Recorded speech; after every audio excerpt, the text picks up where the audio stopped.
This is Boxing Tickets NI. We're here at the final press conference for mccrory Crow. Today to be joined with, once again, by Matty Boreland. I guess obviously when we initially announced you on the card, you sort of had big intentions, obviously, of a domestic fight. Yeah. Probably don't want to go into it too much because obviously it's done, it's over with. But you're a really good fight on Friday night. Obviously, Colm, Turnbull, and an 8-rounder. You're moving at a fast pace. Yeah, no, 100%. Do me take it? No, it's okay. No, 100%. It's a hard fight. It kind of is like a domestic fight. He's coming to win. He's 5-3 and he's beat with the same boy twice, and then he was obviously beat with Brandon Scott a few weeks ago. But it's a hard fight, and it's a big step up. And as you say, an 8-rounder as well. But like I said the last time we were speaking, these are the fights that I'm in boxing for, and they're the fights to get me out of bed in the morning and give me that extra drive in training. Is it one of them where you don't want to hang about, you don't want to be sort of in with a journeyman sort of mode fighter because you can come down to their level very quickly? Is it one of them you want to run sort of rather than walk, like you want to go at a fast pace, you want to get the title fights?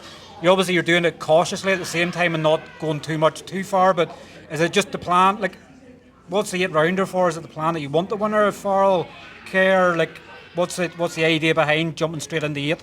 Well, the 8-rounder, that leaves me eligible for the winner of that, but there's not to say I will go straight and do it. I just take every fight as it comes. First of all, it's getting Friday out of the way, but I feel like the longer rounds and the bigger rounds, that'll suit me more as I'll just come on stronger as well. But it leaves me eligible, it keeps doors open as well, but it's experience as well. And even if you go there for a Celtic title next, you've done 8 rounds before, you know what I mean? You're not just jumping in to the deep end way the Celtic title or the Irish title, it's experience, and I think you'll get to see the best version of me over 8 rounds.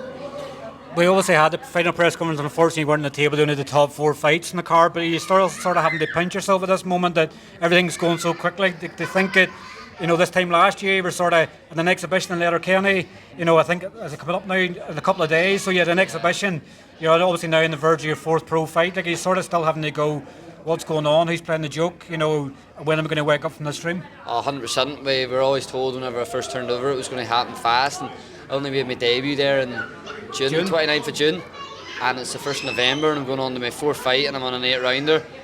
It is fast, but it's all to gain and nothing to lose is the way I see it, so it's a big step, but it's a step in the right direction no matter what happens. And obviously I want the people at home, I want to put on a show for them, and I want them to see me in big fights as well.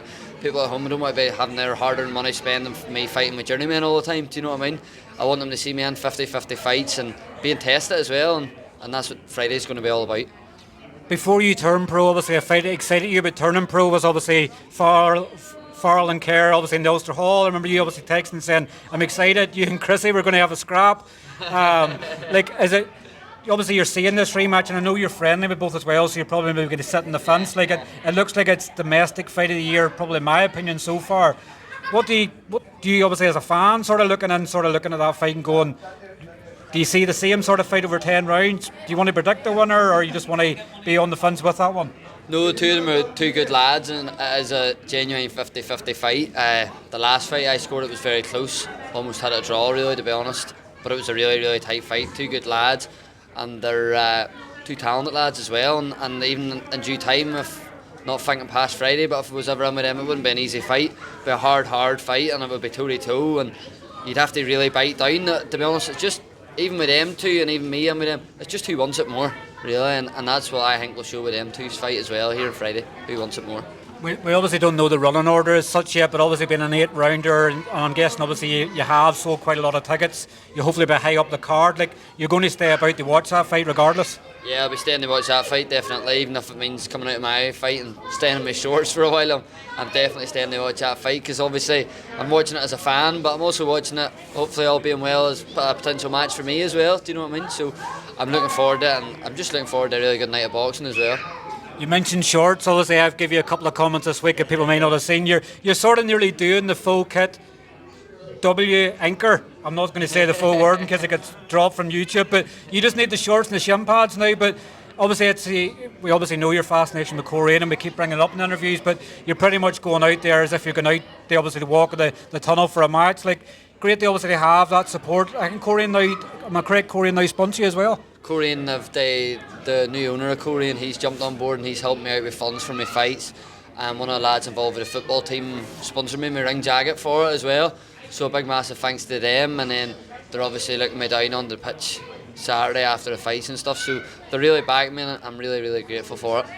And a big occasion for you as well, Pro Box all around the world, like obviously people can tune in anywhere and obviously watch you fight, like opportunities can come sort of out of this as well. Like I know you're managed being Gaughram, you don't have a promotional sort of thing yet, you're selling plenty of tickets as well, so you're ticking all the boxes, putting yourself in the shop window I guess for bigger fights and bigger opportunities. Yeah, well, you just heard them say there that the people there that take the 50-50 fights and aren't scared to win or lose, they'll be back, so you know, it just gives you that drive, put on a show there, and you're going to be back. And look at the people around that table, it's surreal. Like that's what Chris was saying to me, there's people there at that table that you were playing the PlayStation, you were playing them on the PlayStation, and you're standing right beside them, like it's mad. And I'm just a boy from Coleraine, which nobody has ever really done from Coleraine what I'm doing, and it's something indoors, and it's just creating a far better situation for everybody at home, and I hope it's just the beginning of it all, and I'm really going to put on a show and show all the things I've been working on recently, and it's going to all be on show on Friday night.